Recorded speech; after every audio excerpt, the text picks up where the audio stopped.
Apa kabar hari ini? Luar biasa, walaupun ada masalah luar biasa. Ya puji Tuhan, ini ibadah yang pertama hari ini untuk dua ibadah dibuka di tempat ini. Dan puji Tuhan ya jemaat semua rindu ya. Saudara, hari ini tema firman Tuhan seperti yang kita sudah saksikan tadi di pesan penggembalaan, yaitu iman dan pembaharuan karakter. Saya percaya Tuhan memanggil kita itu bukan hanya untuk percaya kepada Dia. Ya, karena setiap kita diciptakan serupa dan segambar dengan Allah. Tetapi akibat dosa, gambar diri Allah dalam diri kita itu rusak. Sehingga Kristus perlu datang ke dalam dunia, dan barang siapa yang percaya kepada Dia, kita ini diubahkan, dikembalikan kepada seperti ciptaan Tuhan yang semula, yaitu baik adanya, saudara. Tetapi itu perlu proses ya, dan pembaharuan karakter itu akan mengikuti iman dan percaya kita kepada Tuhan. Jadi kalau orang mengaku Kristen tapi karakternya tidak berubah, ada yang salah. Amin.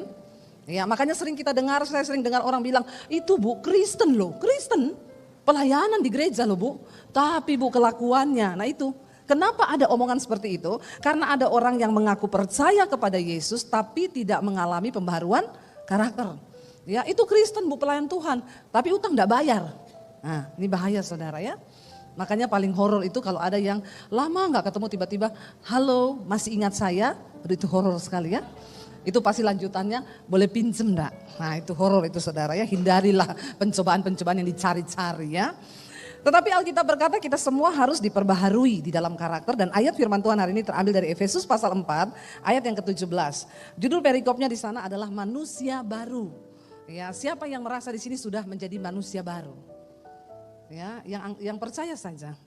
Yang merasa, kalau belum merasa ya jangan ya melakukan sesuatu tanpa iman. Ya, jadi saudara, kita dulu ini kan berdosa, hidup kita hancur, karakter kita hancur, ya. Tapi sekarang kita setelah percaya Yesus, kita merasa nih ada pembaharuan nih dalam diri saya. Saya dulu emosian, tukang marah-marah, maki-maki orang. Setelah saya kenal Tuhan Yesus, ya Tuhan ubahkan hidup saya sekarang. Saya merasa hari ini saya menjadi ciptaan yang baru, tapi terus disempurnakan. Tapi sudah banyak berubah. Siapa yang merasa begitu? Ini nggak ada yang pede ya? Merasa berubah ya. Ya kita dengar ya saudara, kayak kesaksiannya Pak Konrad juga, saudara dengar di YouTube.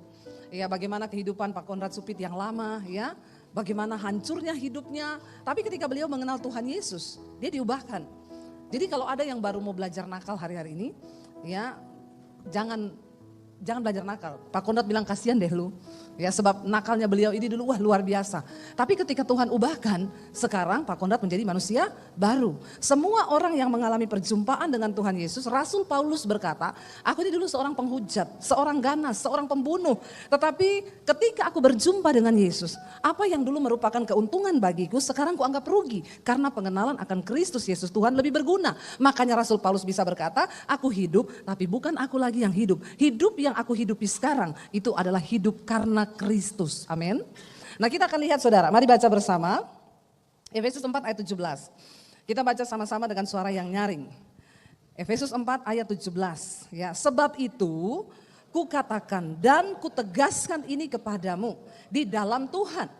Jangan hidup lagi sama seperti orang-orang yang tidak mengenal Allah dengan pikirannya yang sia-sia. Ayat ini ditujukan oleh Rasul Paulus saudara buat jemaat yang ada di Efesus.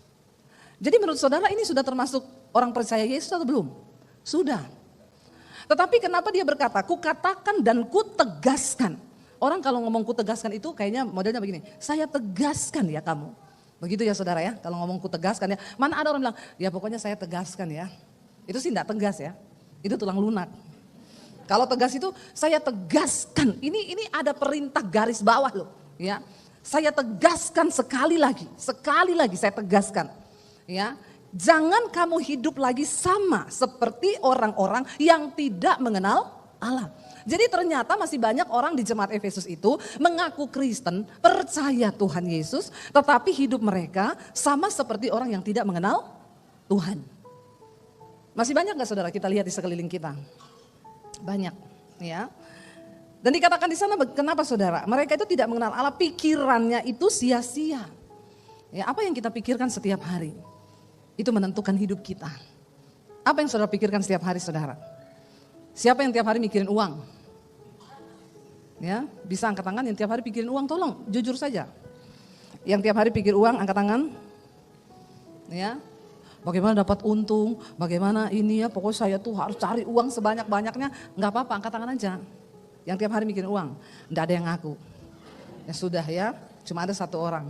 Kalau tiap hari yang kita pikirkan uang terus saudara, ya itu pikiran yang sia-sia. Menurut firman Tuhan. Kalau kau tiap hari mikir uang berarti kau mata duitan. Kita harus memikirkan hidup ini. Tapi jangan tiap hari pikir uang. Siapa yang tiap hari mikirin suaminya? Ibu-ibu. Ya. Ini suamiku lagi apa? Ada ibu-ibu mikirin suaminya loh. Ya. Ibu mikirin apa tentang suami ibu tiap hari? Hah? Biar dia sehat. Ya. Ibu tiap hari pisah sama suami apa enggak? Oh bersama terus. Lah ngapain dipikirin? Udah tiap hari bersama dipikirin terus saudara ya. Wah bahaya ini saudara ya. Ya, ada juga ibu-ibu yang tiap hari pikirin suaminya, di mana kau? Ya, di kantor lagi kerja, video call coba. Nah itu ini. Bapak-bapak ketawa ini, ya, ini pasti pengalaman pribadi nih. Ya, coba video call, coba ya.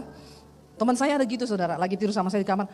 Aku mau video call suamiku. Saya bilang, yuk ibu WA dulu lah, siapa tahu bapak lagi apa. Nggak usah, malah kagetin, biar tahu dia lagi ngapain.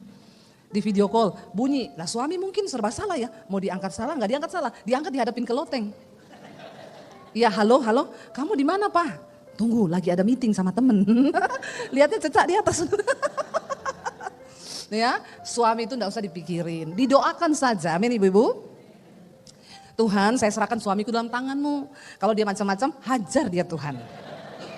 Nah itu doanya saudara, karena Alkitab berkata Tuhan menghajar orang yang dikasihinya, yang dianggapnya anak. Ya, jadi enggak usah dipikirin, karena jangan pikiran kita ini menjadi sia-sia. Tiap hari yang kita pikirin apa? Jangan sampai pikiran yang sia-sia saudara. Ayat yang ke-18 dikatakan di sana. Dan pengertiannya yang gelap, jauh dari persekutuan dengan Allah karena kebodohan yang ada di dalam mereka dan karena kedegilan hati mereka. Orang itu kalau tidak bersekutu dengan Tuhan, dia lepas dari persekutuannya dengan Allah, maka pikirannya sia-sia, pengertiannya gelap. Orang kalau pengertian gelap mau apa saudara? Nggak ngerti apa-apa dalam hidup, pikirannya sia-sia, pengertiannya gelap, jauh dari hidup persekutuan dengan Allah karena kebodohan yang ada dalam mereka dan karena kedegilan hati mereka. Orang kalau hidup jauh dari Tuhan pasti bodoh, pengertiannya gelap, dia nggak ngerti apa-apa. Makanya jangan coba hidup tanpa mendekat kepada Tuhan. Ya, tidak ada jaminan hari-hari ini selain orang yang dekat dengan Tuhan. Saudara dikatakan di sana, karena kebodohan dan kedegilan hati mereka. Apa itu kedegilan? Keras hati, tidak mau bertobat. Tadi siang tuh saya di sini saudara suruh suami istri dalam hadirat Tuhan nih lagi nyanyi. Saya minta bergandeng tangan. Ada suami istri yang nggak mau gandeng tangan. Sampai saya ulangi, tolong bapak ibu yang datang suami istri. Saya tahu mereka ini suami istri, karena duduknya berbarengan. Tolong gandeng tangan, tetap tidak mau. Begini. Saudara, ya saya tidak tahu ya. Dalam hati saya pikir apa ini selingkuhannya ya? Kok dia gak mau pegangan tangan ya? Saya kan jadi curiga saudara. Apa kabar hari ini? Luar biasa, walaupun ada masalah luar biasa. Ya puji Tuhan, ini ibadah yang pertama hari ini untuk dua ibadah dibuka di tempat ini. Dan puji Tuhan ya jemaat semua rindu ya. Saudara, hari ini tema firman Tuhan seperti yang kita sudah saksikan tadi di pesan penggembalaan yaitu iman dan pembaharuan karakter. Saya percaya Tuhan memanggil kita itu bukan hanya untuk percaya kepada Dia. Ya, karena setiap kita diciptakan serupa dan segambar dengan Allah. Tetapi akibat dosa, gambar diri Allah dalam diri kita itu rusak. Sehingga Kristus perlu datang ke dalam dunia dan barang siapa yang percaya kepada Dia, kita ini diubahkan, dikembalikan kepada seperti ciptaan Tuhan yang semula, yaitu baik adanya saudara. Tetapi itu perlu proses ya, dan pembaharuan karakter itu akan mengikuti iman dan percaya kita kepada Tuhan. Jadi kalau orang mengaku Kristen tapi karakternya tidak berubah, ada yang salah. Amin.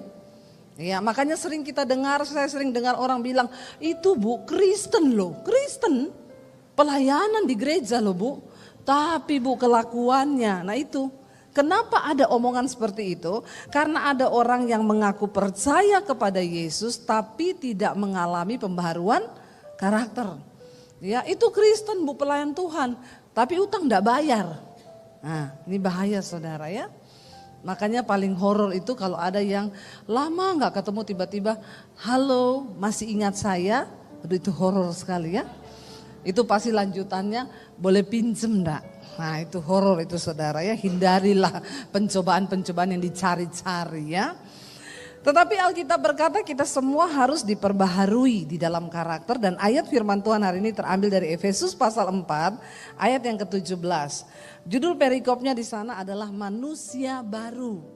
Ya, siapa yang merasa di sini sudah menjadi manusia baru? Ya, yang percaya saja. Yang merasa, kalau belum merasa ya jangan ya melakukan sesuatu tanpa iman.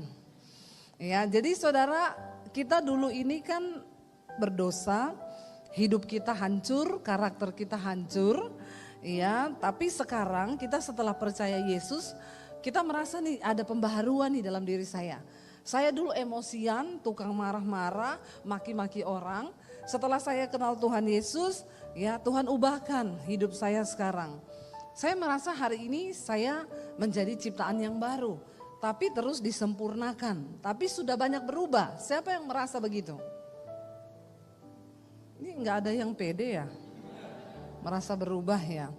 Ya kita dengar ya saudara, kayak kesaksiannya Pak Konrad juga, saudara dengar di YouTube. Ya bagaimana kehidupan Pak Konrad Supit yang lama ya, bagaimana hancurnya hidupnya. Tapi ketika beliau mengenal Tuhan Yesus, dia diubahkan. Jadi kalau ada yang baru mau belajar nakal hari-hari ini, ya jangan belajar nakal. Pak Konrad bilang kasihan deh lu. Ya sebab nakalnya beliau ini dulu wah luar biasa. Tapi ketika Tuhan ubahkan, sekarang Pak Konrad menjadi manusia baru. Semua orang yang mengalami perjumpaan dengan Tuhan Yesus, Rasul Paulus berkata, aku ini dulu seorang penghujat, seorang ganas, seorang pembunuh. Tetapi ketika aku berjumpa dengan Yesus, apa yang dulu merupakan keuntungan bagiku sekarang kuanggap rugi. Karena pengenalan akan Kristus Yesus Tuhan lebih berguna. Makanya Rasul Paulus bisa berkata, aku hidup tapi bukan aku lagi yang hidup. Hidup yang aku hidupi sekarang itu adalah hidup karena Kristus. Amin. Nah kita akan lihat saudara, mari baca bersama. Efesus 4 ayat 17. Kita baca sama-sama dengan suara yang nyaring. Efesus 4 ayat 17. Ya, sebab itu kukatakan dan kutegaskan ini kepadamu di dalam Tuhan. Jangan hidup lagi sama seperti orang-orang yang tidak mengenal Allah dengan pikirannya yang sia-sia. Ayat ini ditujukan oleh Rasul Paulus saudara buat jemaat yang ada di Efesus. Jadi menurut saudara ini sudah termasuk orang percaya Yesus atau belum? Sudah. Ya, kalaupun mereka itu berantem dari rumah, ya sama hamba Tuhan disuruh pegangan tangan tuh, gandengan itu apa susahnya sih? Masa kalah sama truk? Truk aja gandengan loh. Loh suami istri gak mau gandengan. Sampai saya agak marah tadi. Saudara ini perintah, gandeng tangan, baru mereka gandeng tangan. Ya, ngeri loh kalau sampai kita ini orang percaya datang ke gereja, kita datang marahan, kita dengar firman marahan, kita pulang marahan. Nggak usah kau ke gereja, mending kau pergi mancing. Bener nggak? Buat apa saudara? Untuk apa firman itu masuk kalau hatimu itu tetap dalam kedegilan hati. Tidak mau berubah hati ini. Udah dengar firman, saya khotbah tadi tentang jangan marah sampai matahari terbenam. Masa suruh gandengan, nggak mau gandengan loh. Itu kan kebangetan ya. Ayo kita ini belajar menerima firman dengan hati yang lembut, amin. Dari situlah kita ini mau berubah saudara. Kalau orang sudah hatinya degil, pikirannya gelap, pengertiannya gelap, maka ayat 19 berkata di sana dikatakan apa? Dan, haleluya ya, ini anak-anak yang sangat atraktif ya. Guru sekolah minggunya mana ini? Mungkin bisa ditolong, enggak apa-apa saudara. Namanya juga anak kecil, dulu saudara waktu kecil lebih nakal dari ini. Jadi enggak usah menghina anak kecil ya. Dia lagi minta uang kolektor sama mamanya, bagus ini anak ini. Yang banyak ya mak ya, kasih yang banyak mak, yang merah-merah ya. Jangan yang ungu-ungu atau yang kuning-kuning itu ya. Iya pinter ya, puji Tuhan ya. Jadi saudara ya kita lihat saya saja, enggak usah kepo lihat anak-anak. Lihat saya saja. Saudara, kalau kita itu hatinya itu tidak mau berubah, ya, maka Alkitab berkata di sana, perasaan mereka itu telah tumpul. Hati-hati loh. Kalau kita sudah perasaan tumpul itu berarti mati rasa. Mati rasa itu artinya apa? Kita sudah tidak merasa lagi ketika melakukan dosa. Kita sudah menikmati dosa, nggak ada perasaan tertuduh, nggak ada perasaan bersalah. Penting loh, perasaan tertuduh itu penting. Jangan bilang gini. Saya pernah dengar orang, ya saya nggak mau lah Bu diintimidasi iblis. Yang menuduh itu kan iblis, belum tentu saudara. Bisa jadi itu Roh Kudus. Kalau memang ada dosa, ya akui supaya kita melatih kepekaan. Ya, contoh saudara berantem sama suami lama-lama, lalu saudara mulai dituduh, nggak usah berantem lama-lama. Itu dari setan apa Roh Kudus? Orang Kristen sekarang soalnya nggak bisa dengar suara Roh Kudus, dengarnya suara setan terus. Karena kebanyakan nonton film horor. Ya, film horor ditonton sekarang, laku keras itu tiketnya. Ya, karena memang suka sama hal-hal mistik orang Indonesia ini, saudara. Ya, makanya sekarang setan dari kuburan menuntut keadilan. Ya, bayangkan loh ya, kasihan polisi di Indonesia ini. Ya, kalau semua setan bisa bangun menuntut keadilan, ya udah polisi tutup saja toh. Karena setannya semua sudah bicara kan, nggak perlu lagi ada pengacara, ya setan sendiri yang menuntut keadilan. Makanya saudara, kita berdoa supaya kita ini perasaannya jangan tumpul terhadap Tuhan, ada kepekaan. Saya miris kemarin mendengar ada 2 lansia mati di rumahnya sudah berbau busuk. Padahal dia punya anak loh, anaknya gak pernah datang lihat, gak pernah telepon orang tuanya. Kalau sampai sudah berbau busuk itu kan sudah berhari-hari saudara matinya kan. Nah perasaannya saya juga sampai berpikir, saya bilang sama suami, itu kan ada tetangganya juga tuh di situ. Dan kayaknya itu bukan rumah yang di tembok-tembok tinggi kayak di Pondok Indah, itu kan memang kita sudah nggak bisa lihat ya. Itu jangankan orangnya, temboknya aja sudah tidak berperasaan. Ya, udah sampai di atas saudara masih dikasih kawat duri, ya kan? Itu sampai tembok aja udah tidak berperasaan lagi tuh, apalagi orang. Tapi itu kan mereka tinggal di pemukiman. Tetangganya bilang ya 2 hari lalu sih, berapa hari lalu saya masih lihat keluar rumah ya. Kan harusnya kalau sudah lihat ada orang tua ndak keluar rumah, kita yang punya perasaan ya. Punya perasaan kan ketoklah pintu rumahnya ya. Halo opa, oma masih sehat ndak? Kan kita masih bisa tolong, tapi hari-hari ini karena orang hidup jauh dari Tuhan, perasaannya menjadi tumpul saudara. Jangankan terhadap tetangga, suami istri. Ada yang masih duduk bersama, tapi udah tumpul. Coba suami istri lihat-lihatan. Lihat istrimu, jangan lihat istri orang. Ya, lihat istri sendiri ya. Sudah tumpul belum kita ini? Atau masih saling berasa?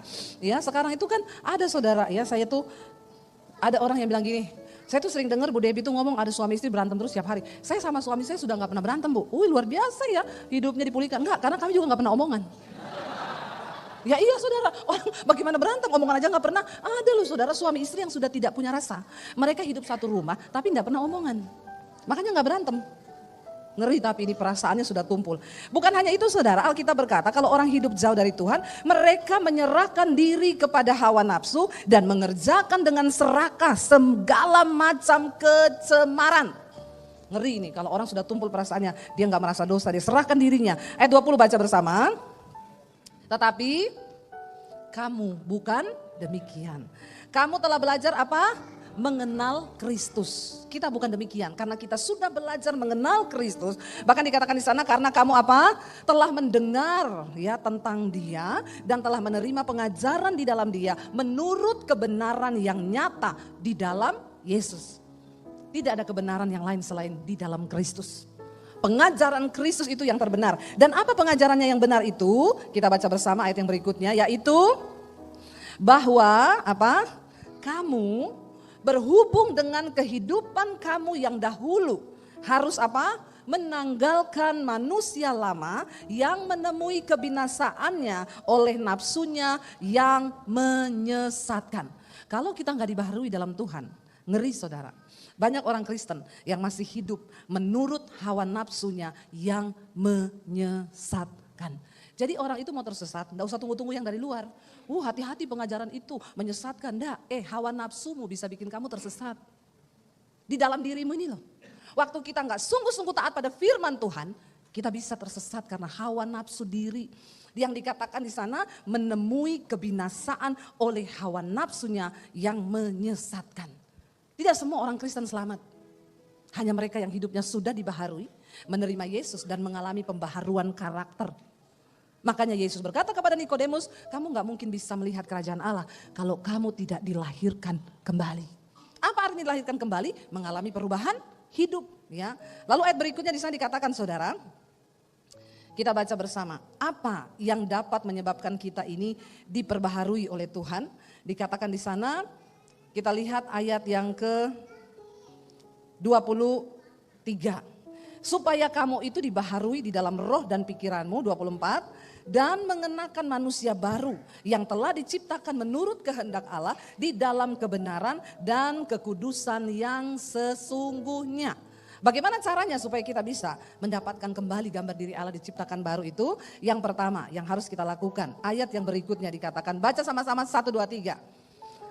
Karena itu buanglah dusta dan berkatalah benar seorang kepada yang lain. Karena kita adalah sesama anggota. Dimulai dari kita dengan orang yang terdekat. Suami istri bilang jangan ada dusta di antara kita. Tolong yang datang suami istri lihat-lihatan lagi. Saya kali ini akan banyak suruh suami istri lihat-lihatan.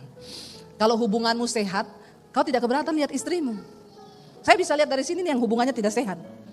Dia mau lihat istrinya gak mau, lihat suaminya juga gak mau. Setidaknya kamu pencitraan lah di depan saya ya. Jangan terlalu, gak apa-apa munafik dikit karena saya lihat saudara dari sini saya lihat ini. Ya ada disuruh lihat istrimu. Lihat suamimu. Ini saya sudah tahu ini. Ya ini belum dibaharui dalam karakter ini kalau begini nih. Ya. Lihat sekali lagi pasanganmu dan bilang sayang, jangan ada dusta di antara kita. Ya, lihat. Ada bapak-bapak yang datang sendirian ngomong, untung saya gak ajak istri tadi. Ya bahaya ini ya. Jangan ada dusta, jangan ada dusta. Pertama kalau kita mau dibaharui dalam hal karakter, jangan sekali-kali Anda menyimpan dusta dan kebohongan di dalam dirimu. Jangan tutupi dosa, sebab dosa itu berbau busuk. Satu kali pasti tercium. Ya, sepintar-pintarnya tupai melompat. Satu saat pasti akan kepleset. Jadi daripada tunggu kepleset, mending sekarang ngaku. Ya, kenapa saudara? Orang yang menyimpan dusta dan kebohongan dalam diri itu tidak mungkin hidup damai sejahtera. Tidak mungkin. Kalau kau menyimpan dusta dan kebohongan, jantungmu berpacu cepat, hormon kortisol naik, darah mengental. Maka gangguan pada pencernaan, asam lambung naik, ginjalmu terganggu, semuanya terganggu. Itu akan lari kepada benar ya.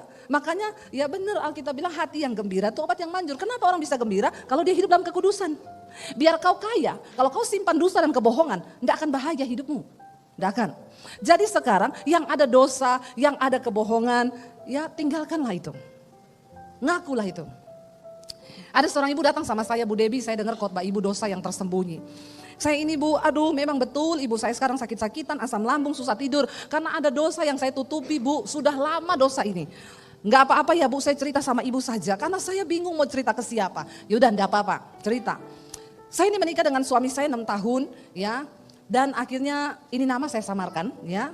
Dan saya sedikit membelokkan supaya tidak terlalu kelihatan. Nanti ada suami yang dengar, ini istriku pasti ya. Enggak saudara ya. Jadi dia ini tidak punya anak sekian tahun lah. Lalu ini istrinya selingkuh sama teman kantornya. Selingkuh, mereka melakukan hubungan, hamil istrinya. Waktu hamil dia bilang, saya langsung putusin pacar saya Bu. Karena saya takut, kalau dia tahu saya hamil, saya takut dia gak mau pisah juga dengan saya. Jadi saya gak ngomong sama dia, saya hamil. Tapi saya tahu saya hamil hasil selingkuhan. Lalu akhirnya saya hamil. Ya dan suami saya pikir ini mujizat. Saya juga bingung ya saudara. Suami saya itu bersaksi kepada orang-orang kalau ketemu puji Tuhan, sekarang istri saya mengandung. Tapi dia enggak tahu, haleluya. Ini adik terlalu atraktif ya adik ya. Lalu dia bilang, suami saya bersaksi kepada semua orang kalau saya mengalami mujizat Bu, saya hamil. Sampai anak itu lahir dan sampai hari ini suami saya enggak tahu anak saya itu sekarang sudah berumur belasan tahun. Tapi ibu saya tersiksa menyimpan dosa ini. Sampai saya bingung, sampai saya dengar khotbah ibu. Sekarang menurut ibu bagaimana Bu? Gak apa-apa Bu, ibu sudah ngaku sama saya, yang penting ibu sudah bertobat. Saya sudah tobat, benar Bu, dari sejak saya hamil itu saya sudah tobat. Sampai hari ini saya gak pernah ketemu sama selingkuhan saya. Terus apakah saya harus mengaku dengan suami saya? Gak usah Bu, nanti rumah tanggamu bisa hancur. Bisa terjadi perceraian. Kasih itu menutupi banyak sekali dosa. Yang penting ibu sudah mengaku sama saya. Itu sudah sah di hadapan Tuhan. Iya gak saudara? Yang penting kan dosa itu Tuhan bilang, akuilah dosamu ya supaya kamu menjadi sembuh. Karena kalau disimpan sendiri itu tertekan. Ya makanya Bapak Ibu, sebelum dosa itu menggerogoti rumah tanggamu, hidupmu, jangan kau simpan dusta. Karena kebohongan itu akan menjadi dasar akar. Kau gak bisa berubah dalam karakter. Orang yang paling bahagia di dunia ini bukan orang kaya, tapi orang yang hidup di dalam kekudusan. Tidak ada dosa dan dusta yang dia sembunyikan. Ya bapak-bapak, akui dosamu. Daripada kau tidak mengaku, ya hati-hati. Yang saya pernah saksikan di sini kalau nggak salah, ada seorang pejabat yang tiba-tiba dokter vonis dia sakit dan pasti akan meninggal dalam beberapa bulan. Lalu dia berdoa sama Tuhan, Tuhan kasih kesempatan aku hidup. Lalu dia dengar suara Tuhan audible ngomong, kalau kamu hidup, kamu mau berdosa terus? Dia bilang, enggak Tuhan, saya mau bertobat, saya mau hidup bagi kemuliaan Tuhan. Apa yang harus saya lakukan? Dia bilang, saya dengar suara Tuhan audible Bu. Tuhan bilang, akui semua dosamu sama istrimu. Dia bilang, kalau saya tidak akui, saya mati karena penyakit saya beberapa bulan lagi. Tapi kalau saya akui, bisa beberapa hari lagi saya mati. Karena saya ngaku sama istri. Itu yang paling ditakuti sama suami-suami. Ya, tapi dia bilang toh sama-sama mati. Daripada saya nggak berkenan, ya saya akui. Dia bilang saya ajak istri saya Bu, dua hari keliling kota Jakarta, tunjukin di situ ada perempuan yang saya simpan, di situ ada, di situ ada, di situ ada. Ya, sudah plus macetnya itu 2 hari. Dia bilang saudara, istrinya bilang sama saya, Bu, saya tahu suami saya ini bangsat Bu, tapi saya nggak menyangka sebangsat itu dia. Ternyata banyak sekali perempuan yang dia simpan. Ya, tapi suaminya bilang gini, daripada aku mati masuk neraka, aku akui. Suaminya plong, istrinya tertekan. Bener. Tapi istrinya melihat suaminya ini bertobat. Kalau dulu pulang kantor jam 4, jam 2 malam belum pulang, dia telepon, dimaki-maki suaminya. Sekarang dia bilang sejak bertobat di jamaah Tuhan, jam 4 pulang kantor, jam 5 sudah di rumah, di ruangan TV besar, nonton YouTube. Dia bilang, ibu tahu khotbah ibu itu sehari 10 kali saya nonton semua khotbah ibu. Dia mengalami perubahan hidup. Waktu dia mengalami perubahan hidup, jiwanya dipulihkan, karakternya berubah. Nggak jadi mati. Sembuh sampai hari ini. Saudara tahu kenapa dia itu sakit? Karena banyak yang dia sembunyi, di situ ada, di sana ada, di situ ada, di sini ada, di situ ada. Bahaya. Ya, jadi suami-suami yang ada-ada itu bertobat sebelum kau divonis dokter, ya. Lalu saudara, ketika kita ini mengaku dosa kita, ya, karena kita ini jangan ada menutupi sesuatu. Yang pertama itu. Yang kedua, apa yang harus kita lakukan supaya hidup kita dipulihkan? Baca bersama. Apabila kamu menjadi marah, janganlah kamu berbuat dosa. Janganlah matahari terbenam sebelum padam amarahmu. Berarti kita boleh marah enggak? Boleh marah? Semangat ya kalau dibilang boleh marah, boleh. Boleh marah tapi jangan berbuat dosa. Bagaimana coba marah nggak buat dosa? Halo ibu-ibu? Bisa dijelaskan di sini marah ini tidak berbuat dosa bagaimana? Namanya manusia, kita pasti masih bisa. Saya mau tanya sama Pak Gembala, Pak Konrad bisa marah enggak? Bisa ya Pak? Oh bisa loh. Jangan tanya saya. Sudah pasti? Bisa marah saya pernah saudara. Saya marah sama suami saya suruh jemput pelayanan, dia bilang iya 15 menit lagi. Saya tunggu, saya sudah pamit lagi, saya keluar di luar panas matahari 30 menit nggak datang. Ini kok nggak datang-datang, saya telepon, saya kok nggak nyampe-nyampe. Iya tinggal putar balik. Putar baliknya di Morowali ya, jauh banget nggak sampai-sampai. Akhirnya dia sampai, saya sudah emosi, basah, keringetan saudara, begitu masuk mobil. Ya kira-kira saya senyum atau ngapain? Ya kira-kira saya buka pintu, sayang I love you, I need you, aku kangen Pret. Ya saya buka pintu, saya banting pintunya, prak. Orang tuh kalau marah sakit jiwa. Karena di dalam jiwa kita ada pikiran, perasaan dan kehendak. Waktu kita marah pikiran kita terganggu, perasaan kita terganggu, kehendak kita pun terganggu. Ya lalu saya ini suami saya orang Solo, saya Solosi. Saya marah teriak-teriak, dia diem, untung dia diem. Ya orang Solo diem, tapi kakinya injak gas. Nah ini sakit jiwa juga. Saya lihat saudara 150 naik di tol di dalam kota ini, nggak biasa dia nyetir begitu. Ya saya takut, aduh ya. Saya udah bilang pelan-pelan aja, makin kenceng dia. Setan bilang, ya ada 2 pendeta sakit jiwa di dalam mobil. Saya takut ya, tiba-tiba ada suara bilang begini, kalau kalian berdua kecelakaan, mati dua-dua, enggak ada guna semua pelayananmu, masuk neraka kamu berdua. Lagi dalam keadaan marah. Lalu saya itu bilang, aduh Tuhan bagaimana ya, Roh Kudus ngomong gini, ya udah berbaikan aja. Enggak lah, dia yang salah kok, kenapa saya minta maaf? Ya, itu iblis saudara. Lalu saudara, Roh Kudus ngomong lagi, ayo minta maaf, akhiri ini. Lihat itu loh, dia ngebut terus loh, kakinya injak gas loh. Saya takut juga saudara. Aduh, saya itu sampai Roh Kudus tuh enggak usah ngomong kalau kamu gengsi. Nih loh, tanganmu ini angkat, taruh di atas tangannya. Enggak usah ngomong, dia sudah tahu itu. Itu kan sinyalnya apa? Saya ini mau angkat tangan kayak orang kena stroke. Enggak jadi lagi. Memang orang kalau sakit jiwa tuh begitu saudara. Waktu kau dikuasai amarah, saya baru menyadari kenapa banyak orang waktu marah dia nggak kuasai dirinya, setan ambil alih hidupmu. Makanya tiba-tiba ada suami bakar istri, setelah mati baru sadar, ya ampun kenapa saya bakar istri saya. Dia nggak sadar jiwanya tuh diambil alih setan. Saudara akhirnya saya tuh lihat, ya saya aja tuh setengah mati mau angkat tangan nih. Begini terus, akhirnya saya kayak dikasih satu penglihatan, suami saya di situ, saya di sini, setan di tengah, lagi giniin kita, sakit jiwa.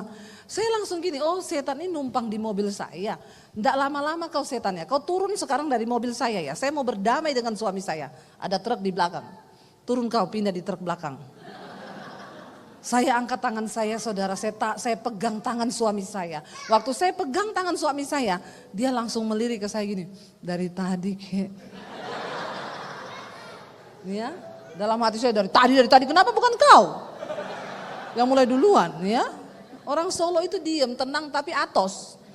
Ya keras saudara. Jadi ya ketika begitu dia senyum saya pegang tangannya, apa yang terjadi? Kakinya ini mulai longgar, gasnya turun. Kembali ke 80, saya begini, ini baru normal. Tadi sakit, kita tidak menyadari. Makanya ayat berikutnya ngomong apa saudara? Kita lihat ayat yang berikutnya tadi, ya multimedia tolong ayatnya ditayangkan lagi. Tadi dikatakan, jangan kamu menunggu sampai matahari terbenam, baru padam amarahmu. Saudara nggak usah tunggu begini, tunggu dulu 2 detik lagi matahari terbenam. Ya saya nggak mau ampuni, tunggu dulu sampai, ini multimedia ini butuh kopi kayaknya.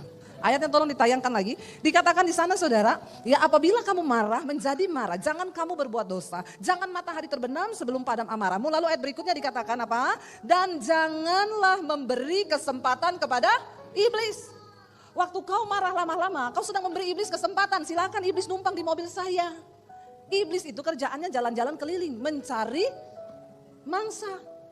Jadi kalau saudara membuka celah, ya iblis datang. Saya ingat soalnya di rumah saya dulu saya marahin anak-anak. Lalu saya sadar, saya ini marah-marah, saya dikuasai setan nih. Lalu saya bilang, kita usir setan dari rumah ini, tidak boleh marah-marah. Doa dalam nama Yesus setan pergi. Habis saya begitu, tetangga saya berantem lempar-lemparan galon. Setannya pindah ke rumahnya. Ya, Dek hati-hati tuh kamera ya Dek. Dia kalau gede jadi kameramen. Saudara, ya jadi di situ saya melihat, saya bilang sama anak saya, lihat tuh kita berdoa, ya di rumah sebelah nggak jaga. Ada iblis itu saudara, dia itu Alkitab berkata, setan itu seperti singa yang mengaum-ngaum, ya mencari orang yang dapat ditelan. Waktu kau berantem, kau kasih kesempatan iblis, dia masuk. Makanya jangan memberi kesempatan kepada iblis. Saya berdoa saudara, supaya kita semua mengerti apa yang sedang Tuhan kerjakan hari-hari ini. Lalu ayat 28 berkata begini saudara. Orang yang mencuri, janganlah ia mencuri lagi. Ini perubahan karakter, ya. Yang mencuri jangan mencuri lagi. Dan apa dikatakan di sana? Tetapi baiklah apa? Ia bekerja, ya. Orang yang mencuri jangan mencuri lagi, tetapi ia apa? Baiklah ia bekerja keras dan melakukan pekerjaan yang baik dengan tangannya sendiri supaya ia dapat membagikan sesuatu kepada orang yang berkekurangan. Kita dipanggil Tuhan di dunia ini bukan hanya bekerja untuk mencukupi kebutuhan diri kita sendiri. Itu harus supaya kita gak jadi beban buat orang. Tapi pastikan kita bekerja sampai kita bisa nolong orang lain yang berkekurangan. Katakan, jangan meminta-minta. Apa dikit, ya halo bro, udah lama gak ketemu. Bro, ya masih ingat aku? Boleh pinjem gak? Ini sekarang banyak saudara. Ya daripada kamu begitu kerja saudara. Saya mau tanya, pekerjaan banyak gak? Banyak. Kenapa orang bisa bilang gak dapat kerjaan? Karena gengsi. Maunya kerja yang berkelas ya. Kerjakan, Alkitab bilang di kitab Amsal, apa yang dijumpai tanganmu, kerjakanlah itu dengan segenap hatimu. Soal Tuhan mengangkat engkau kapan waktunya, itu urusan Tuhan. Amin. Ya, salah satu teman saya, ya saudara mungkin tahu Pak Petra Wijaya. Dia di Amerika saudara. Dia berangkat ke Amerika tuh gak bawa apa-apa. Sampai di sana dia bekerja jadi tukang cuci piring di restoran. Naik tingkat jadi sopir taksi di New York. 10 tahun sopir taksi. Lalu dia pindah ke Philadelphia. Dia naik jabatan jadi apa? Tukang cuci toilet. Naik jabatan itu. Kenapa dia cuci toilet? Karena gak ada orang yang mau pekerjaan itu. Cuci toilet di Amerika itu di pabrik. Ratusan pegawai pabrik. Bukan cuma orang kulit putih, banyak orang kulit hitam. Orang kulit hitam itu kalau, maaf ya, buang air besar, 2 kilo sekali buang. Kan badannya tinggi-tinggi besar saudara ya.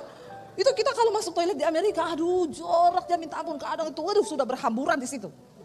Ya, maaf, dia cerita, ibu tahu saya kalau bersihkan itu toilet bu. Aduh bu, mereka tuh kan gak mau tahu, apalagi di sana cebong gak pakai air. Saya juga bingung, ada ya begitu. Tapi ya begitulah. Tapi dia kerjakan dengan sukacita. Karena itu enggak ada yang mau, ya gajinya tinggi. Saya aja tanya sama suami saya, misalnya kita kepepet banget, terus kamu harus jadi pencuci toilet. Mau enggak kamu? Dia bilang ya saya juga. Makanya Tuhan enggak suruh saya jadi pencuci toilet. Saya jadi konten kreator aja, oh iya bener juga ya. Karena Tuhan tidak pernah mencobai kita melampaui batas kekuatan kita katanya. Tapi itu hebat loh saudara, ya hebat dia mau loh. Tapi hari ini saudara Tuhan memberkati kehidupannya. Kenapa saudara? Kerjaan itu banyak. Jangan bilang gak ada kerjaan. Orang itu kadang gengsi. Saya dulu sudah hamba Tuhan dengan suami di Solo. Kami hidup berkekurangan saudara. Tapi saya gak mau minta. Saya jualan jus di pinggir jalan, pinjam ruko di pinggir situ ya. Saya dipinjemin emperan ruko itu loh, dikasih lampu 1. Sore saya jualan mulai toko tutup jam 4 sore sampai jam 12 malam. Saya waktu itu sudah pelayanan, saya gak malu. Orang datang, lu Bu Devi tuh yang jualan. Iya, ya enggak apa-apa kan. Daripada saya pinjam uang, daripada saya minta uang. Ya, saya kerjakan apa yang puji Tuhan kita dapat pesanan waktu itu dari satu perusahaan. Ya, jadi kita sudah nggak buka di pinggir jalan karena sudah ngerjain satu pabrik itu. Setiap siang mereka pesan jus, ya ratusan jus saya buat. Itu kan cara Tuhan. Ya, sekarang saya suruh jualan jus lebih laku lagi. Mau ketemu Debbie Basir, datang di jus DBTV. Tapi enggak usah tepuk tangan bu. Ya, menderita saya bu. Jadi saudara, kita melihat Tuhan itu menciptakan kita. Jadi nggak ada sebenarnya orang Kristen miskin. Malas ya, nggak mau kerja ya. Ya, apalagi banyak hamba Tuhan tuh sekarang kerjaannya minta-minta, kasih proposal. Kenapa? Pekerjaannya berdoa. Pendeta itu kan kerja cuma hari Minggu, hari lain boleh lah ya. Tanam sayur lo, jangan kebanyakan nganggur hidupmu. Orang tuh kalau kebanyakan nganggur bikin dosa banyak. Ya Pak ya. Pikirannya sia-sia jadi macam-macam. Ya mari kita isi hidup kita, bekerja keras kata Alkitab. Supaya apa? Engkau menghasilkan sesuatu. Engkau bisa bantu orang yang berkekurangan. Dan disitulah hidup kita berdampak bagi kerajaan Allah. Saya undang para imam musik, sudah habis waktunya. Padahal enggak terasa loh ya. Saya masih mau ngomong tapi sudah 00 saudara. Saudara saya berdoa supaya kita semua ayo. Menjelang kedatangan Tuhan kali yang kedua. Kita dimurnikan, kita dipersiapkan. Gereja Tuhan. Kita semua harus dibaharui dalam hal karakter. Jangan lagi ada yang marahan suami istri. Kalau marahan tolonglah ya. Datang gereja musuhan. Dengar firman musuhan. Pulang masih musuhan loh. Ini kan kau bukan saja memberi celah sama iblis. Tapi kau juga jadi iblis. Dengar baik-baik saudara. Setan itu gak ada di kuburan. Saya ketemu penjaga kubur. Saya tanya bapak jaga kubur berapa lama? 26 tahun. Wih jaga kubur 26 tahun. Betah ya pak? Emang bapak dapat gaji berapa? Di sini kuburan ribuan bu. Saya kebetulan dapat ya sekian ratus lah. Satu kubur 500.000. Saya hitung sebulan banyak hampir 25 juta. Saya tanya pak bagi lapak kek? Saya juga mau kalau masih ada lapaknya. Ya ibu jangan ambil kerjaan saya di sini dan ada lowongan bu. Pak saya tanya pak, bapak selama jaga kuburan 26 tahun pernah lihat setan enggak? Jawabannya apa? Belum pernah sekalipun saya lihat setan. Saya kadang malam harus datang bu. Tapi saya gak pernah lihat setan.